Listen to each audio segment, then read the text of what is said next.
Buenas.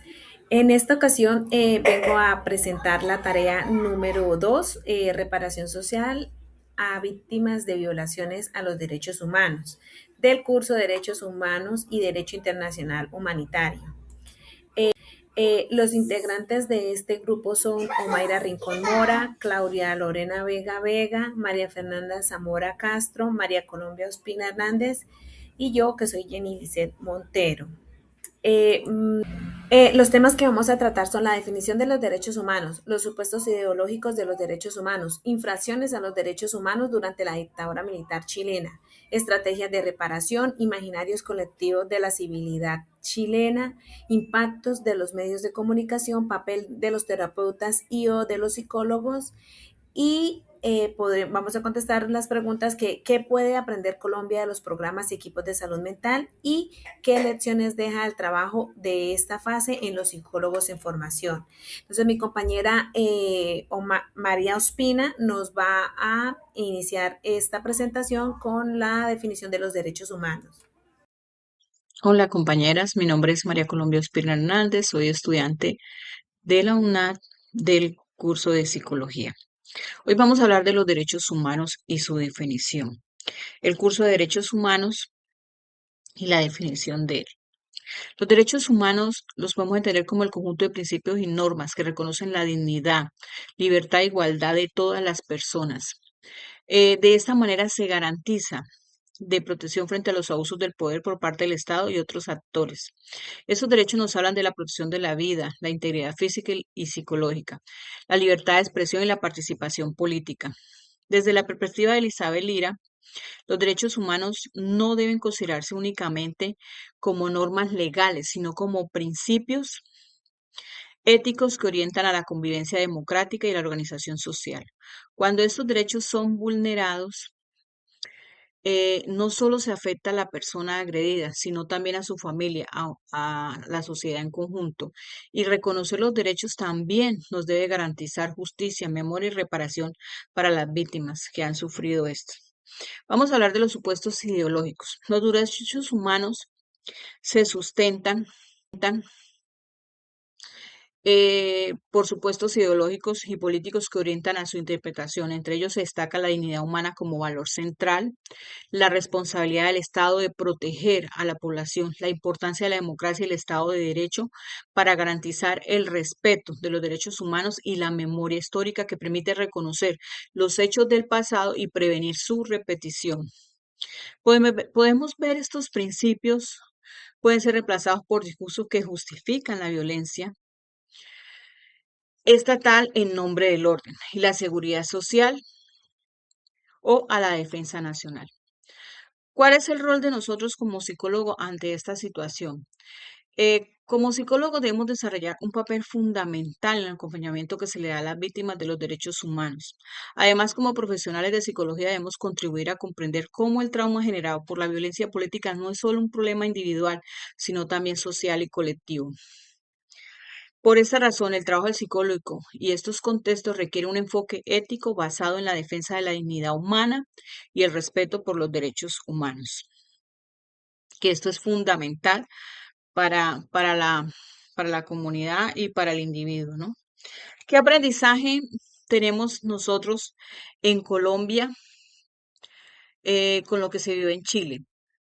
Bueno, la experiencia de Chile en materia de reparación y atención a víctimas ofrecen importantes aprendizaje para países como Colombia, para nosotros. También se vive en carne propia el conflicto armado y violaciones al derecho humano constantemente.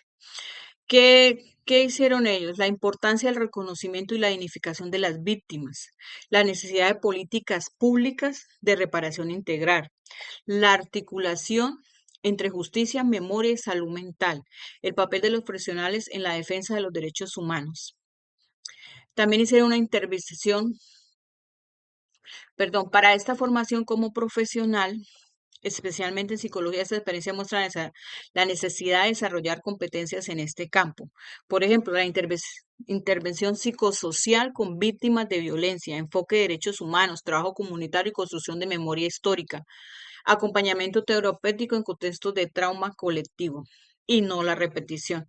Como profesional se puede contribuir a la construcción de una sociedad más justa, democrática y respetuosa de la dignidad humana. Y algo que debemos tener como profesionales, una formación ética sólida, que quiere decir que los psicólogos debemos actuar con compromiso hacia la dignidad humana, la justicia y la reparación, el desarrollo de las competencias de intervención en crisis, que incluye el manejo del trauma, la violencia y situaciones emergentes, sensibilidad social y política, que esto quiere decir comprender la realidad del igual y las desigualdades que hay entre los individuos, capacitación de los derechos humanos, conocimientos de marcos normativos nacionales e internacionales, una investigación aplicada, capacidad de generar conocimiento útil para mejorar intervenciones. En Colombia, el psicólogo no solo es un profesional clínico, sino también un agente de cambio social. Su rol en los derechos humanos implica compromiso con la transformación de realidades marcadas por la violencia hacia escenarios de paz, justicia y dignidad, que como entes profesionales llevamos a un cambio ante tanto dolor de las víctimas y que todos puedan ser reconocidos. Y lo hablo desde la experiencia propia por ser víctima del conflicto armado. Entonces, como psicólogo le podemos dar un aporte importante para el cambio hacia el conflicto armado o sobre todo a las personas que lo viven sobre su salud mental y eso. Le doy gracias y le doy paso a mi compañera. Si no, Muy buenas tardes, estimada docente y compañeras. Me presento, soy Omaira Rincón y el día de hoy quiero dar a conocer algunos de los hechos históricos ocurridos en Chile durante el periodo de 1970 y 1990. Es importante recordar que en el año 1970 el señor Salvador Allende fue elegido como gobernante de este país. Sin embargo, 3 años después de su mandato, su gobierno fue derrocado por los militares, quienes tomaron el control del mismo, creando sus propias leyes y digamos que apoderándose de algunos, valga la redundancia, poderes excepcionales.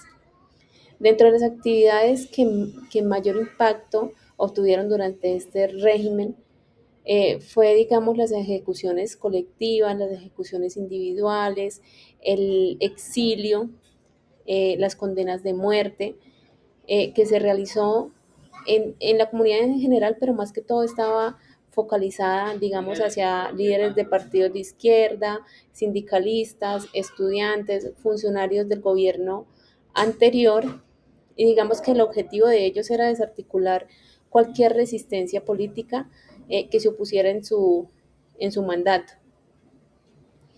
Eh, digamos que todo este tema que se venía viviendo dejó secuelas duraderas, no solamente en el individuo, sino en toda una sociedad, en sus familias eh, y la comunidad en general. En el año 1989 se elige mediante plebiscito al señor Patricio Aylwin, quien asumió la presidencia en 1990 y inicia todo este proceso de la transición a la democracia. Sin embargo, la ley de la amnistía, digamos que le impedía realizar todo el tema penal y jurídico hacia los responsables. Y ante esta imposibilidad de castigar, por llamarlo de alguna manera, la búsqueda de la verdad se convirtió en el camino central para avanzar, creando lo que fue, digamos, la Comisión de la Verdad y la Reconciliación, el informe Rating, nació el discurso social de reparación, que todo esto lo que buscaba era tener conocimiento del contexto de lo que ocurrió realmente y buscar de una u otra forma cómo reparar a estas víctimas. Y se implementaron algunas políticas específicas como la reintegración de los exiliados para enfrentar las consecuencias humanas y sociales de esta dictadura.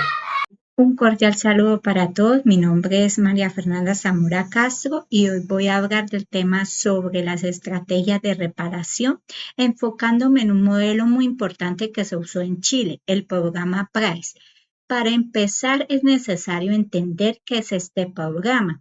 El PRICE es un sistema de salud que el Estado chileno creó para entender a las personas que sufrieron abusos y violencias. Lo que nos enseña la autora Elizabeth Lila es que cuando el Estado hace daño a sus ciudadanos, tienen la obligación de ayudarlos a sanar.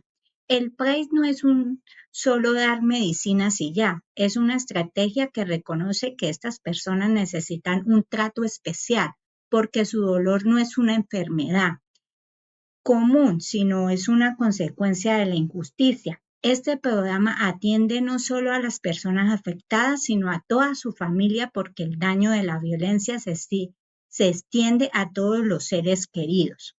Para que esta estrategia funcione, debemos entender dos conceptos muy claros, el trauma y la reparación. Primero, el trauma. Imaginen que el trauma es como una herida invisible que rompe la tranquilidad de una persona. Elizabeth Lila dice que ocurre cuando alguien sufre una violencia que fue planeada para hacerle daño al otro. Esto hace que la persona pierda la confianza en el mundo. El miedo se queda guardado en la mente y aparece mucho tiempo después en forma de pesadillas o con mucha ansiedad y depresión. Entonces, eh, lo que, lo que no se trata es este miedo, pasa de padres a hijos y por eso es tan importante intervenir a tiempo. La segunda es la reparación. Reparar no es solo dar dinero o una indemnización porque sí. Según la autora, la verdadera reparación empieza cuando el Estado admite su error. Es decir, lo que le pasó fue injusto y yo soy responsable. Entonces, cuando una víctima escucha esto, empieza a recuperar su dignidad, a reparar esta, a ayudar a la persona que vuelve a entender planes de vida, sabiendo que hay cosas que no se pueden devolver, pero que con apoyo podemos rescatar su bienestar. Su bienestar es primordial.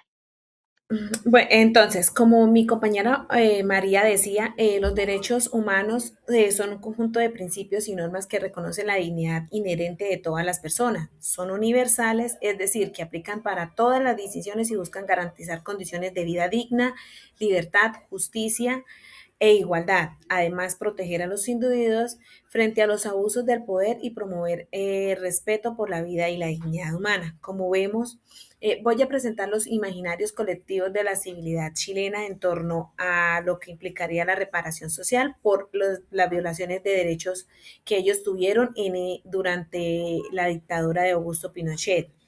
Entonces, a partir de estos distintos colectivos podemos decir que algunos sectores entienden la reparación como justicia, es decir, que conocen la verdad y sancionar a los responsables.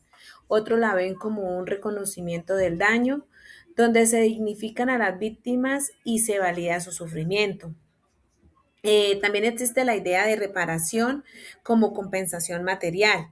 Aunque esta resulta insuficiente por sí sola, finalmente se destaca la reparación como un proceso psicosocial que implica reconstruir un tejido social y avanzar hacia una reconciliación basada en la verdad y la memoria. Según el texto, entonces tenemos que nos expone que la justicia y la verdad era esclarecer hechos, sancionar a los responsables. El reconocimiento del daño, entonces, era validar el sufrimiento y dignificar a las víctimas. Había una compensación material que ellos decían que se debía a las indemnizaciones y los beneficios sociales como una pensión.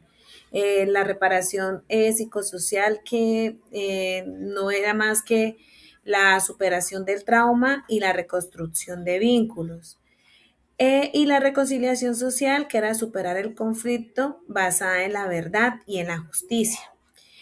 Podemos ver que Elizabeth Lira nos muestra que los imaginarios colectivos sobre la reparación en Chile refleja una sociedad que intenta dar un sentido al daño sufrido, cambiando demandas de justicia. Reconociendo la compensación y reconstrucción social. La reparación no es solo una acción estatal, sino un proceso histórico y ético y psicosocial. En cuanto a las preguntas que nos decía que qué puede aprender Colombia sobre esta experiencia, entonces puedo decir que esta experiencia chilena deja aprendizajes importantes para Colombia. En primer lugar, que la reparación debe ser integral, incluyendo no solo aspectos legales y económicos, sino también la salud mental. En segundo lugar, la importancia del testimonio de las víctimas como base de la verdad y la memoria histórica. También nos podemos resaltar la necesidad de equipos interdisciplinarios que trabajan de manera conjunta. Y pues podemos decir que por último la reparación es un proceso a largo plazo que requiere compromiso del Estado y de la sociedad. En cuanto a la pregunta de qué lecciones deja el trabajo de esta fase para los psicólogos en formación frente al rol de nosotros que estamos estudiando o de los terapeutas en la atención de víctimas y sobrevivientes de violaciones de los derechos humanos, podemos decir que nos deja enseñanzas muy claves para nuestro futuro. Primero, porque el rol del psicólogo implica un compromiso ético de los derechos humanos. Segundo, es necesario un enfoque integral que considera el contexto social y político del trauma.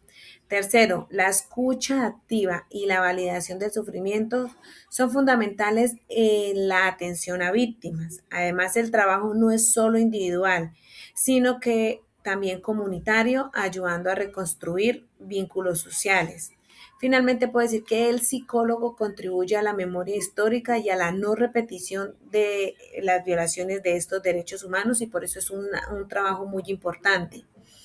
Eh, el enfoque que nos muestra Elizabeth Lira muestra que la reparación social es un proceso integral, colectivo y a largo plazo donde los medios de comunicación, los profesionales de la salud mental y las políticas públicas interactúan para reconstruir la memoria, la justicia y el tejido social. Y como conclusión, pues puedo decir que los derechos humanos son la base para la dignidad humana y su vulneración genera impactos profundos que requieren procesos complejos de reparación. La experiencia chilena muestra la importancia de integrar justicia, memoria, salud y salud mental, así como un papel fundamental de los psicólogos en la reconstrucción individual y social. Muchas gracias. Mi compañera Omaira nos va a traer otro tópico que es el impacto de los medios de comunicación. Muchas gracias. Muy buenas noches, estimada docente y compañeras. Bueno, en esta ocasión voy a tratar un tema relacionado con los medios de comunicación y la prensa chilenas, quienes jugaron un papel súper importante en la reparación de las víctimas de la dictadura militar. Digamos que la prensa o los medios de comunicación no solamente se dedicaron a informar, sino que ocuparon vocería dando a conocer estas nuevas políticas de gobierno, tratando temas como derechos humanos, como reparación, hacer justicia, como recuperar nuevamente la democracia.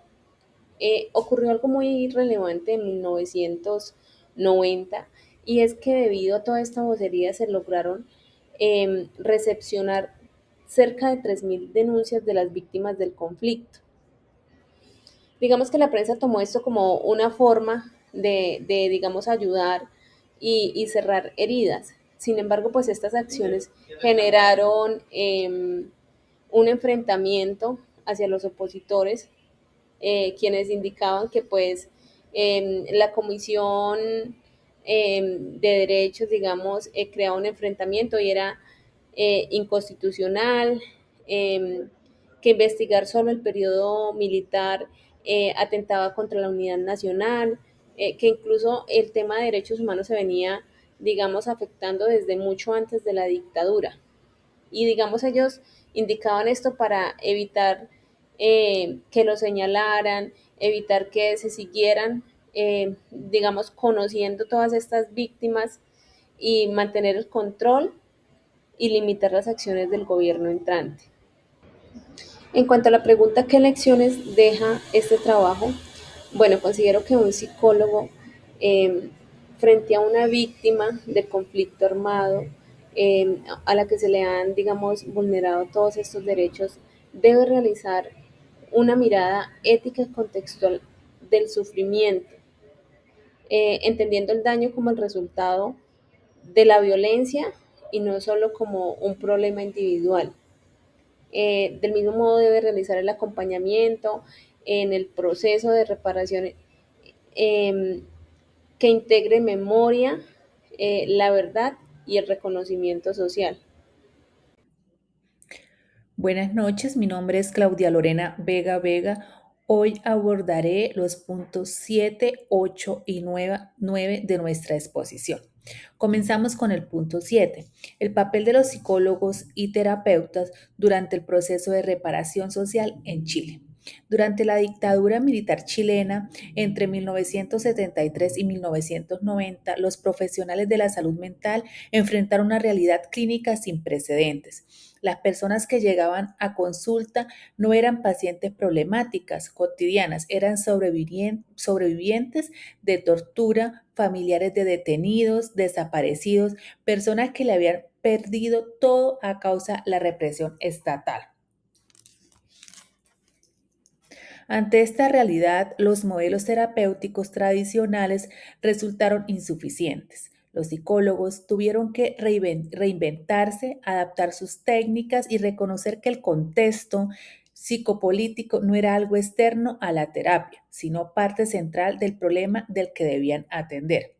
Uno de los fenómenos más importantes que documentó Lira en su trabajo es la traumatización vicaria, el proceso en el cual el propio terapeuta comienza a ser afectado por el trauma de sus pacientes.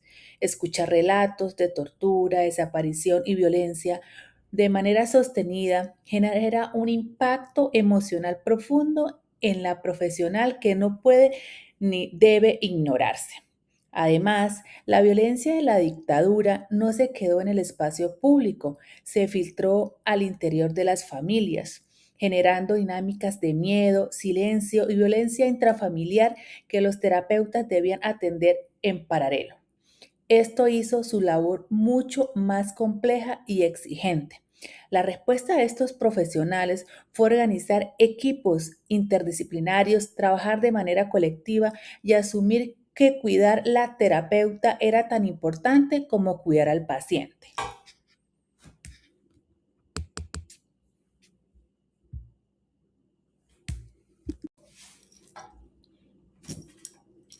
Continuando con el tema, en el punto 8 vamos a llevar a cabo todo lo que tiene que ver qué puede aprender Colombia de Chile.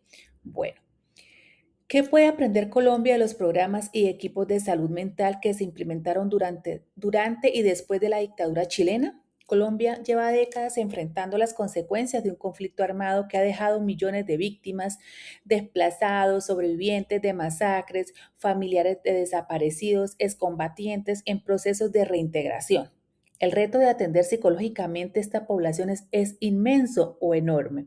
La experiencia chilena nos ofrece lecciones concretas y aplicables. La primera es que la atención a víctimas no puede recaer sobre un solo profesional ni una sola disciplina. Chile demostró de los equipos interdisciplinarios donde convergen psicólogos, médicos, trabajadores sociales y abogados son más efectivos y sostenibles por el grupo que atiende la diversidad de víctimas. La segunda lección es que el autocuidado de los equipos debe ser una política institucional. En Colombia, muchos psicólogos que trabajan con víctimas del conflicto lo hacen en condiciones de alta demanda y bajo apoyo institucional, lo que los expone al burnout y a la traumatización vicaria. Chile nos enseña que esto no es inevitable si se implementan espacios de supervisión, apoyo entre colegas y distribución equitativa de la carga de trabajo. La tercera generación es la importancia de documentar y sistematizar las experiencias. Colombia tiene hoy instituciones como la Unidad para la Atención y Reparación a las Víctimas y el Sistema de Atención Psicosocial de Acuerdo de Paz, pero necesita seguir fortaleciendo a través de estrategias las investigaciones sobre lo que funciona y lo que no, tal como lo hicieron los profesionales chilenos e incluso en medio de la crisis. A continuación, en cuanto al punto 9, las lecciones para los psicólogos en formación. Finalmente, este punto manifiesta que las lecciones que nos deja este trabajo a nosotros como psicólogos en formación. Este ha sido una de las reflexiones más significativas de esta fase para mí. Estudiar la experiencia chilena no es solo un ejercicio académico, es una invitación a pensar en quienes queremos ser profesionales. La primera lección es que el psicólogo que trabaja con víctimas de violaciones a los derechos humanos no puede ser neutral. Su labor tiene una dimensión ética y política. Reconocer el sufrimiento de las víctimas, validar su experiencia y contribuir activamente a la restitución de su dignidad es también un acto de justicia. La segunda lección es que debemos prepararnos para ser afectados por el trabajo que hacemos. La traumatización vicaria no es una señal de debilidad, es una señal de humanidad y de empatía. Lo importante es aprender a reconocerla, nombrarla y buscar apoyo a tiempo antes de que el desgaste nos incapacite para seguir ayudando. Como tercera lección es que nunca debemos trabajar solos. Los psicólogos chilenos que acompañaron a las víctimas de la dictadura lo hicieron en equipo, se apoyaron mutuamente y construyeron comunidades de práctica que le permitieron sostenerse. Esa es una forma de ejercer esta profesión que debemos cultivar desde nuestra formación y construir para un mejor futuro. Y finalmente, la experiencia chilena nos recuerda que nuestra formación tiene sentido cuando trasciende el consultorio y contribuye a la reparación del tejido social. Como psicólogos en formación en Colombia, tenemos una responsabilidad histórica con las víctimas del conflicto armado y esta fase nos ha dado las herramientas conceptuales y humanas para asumirlas con toda seriedad y compromiso. Muchas gracias por la atención prestada.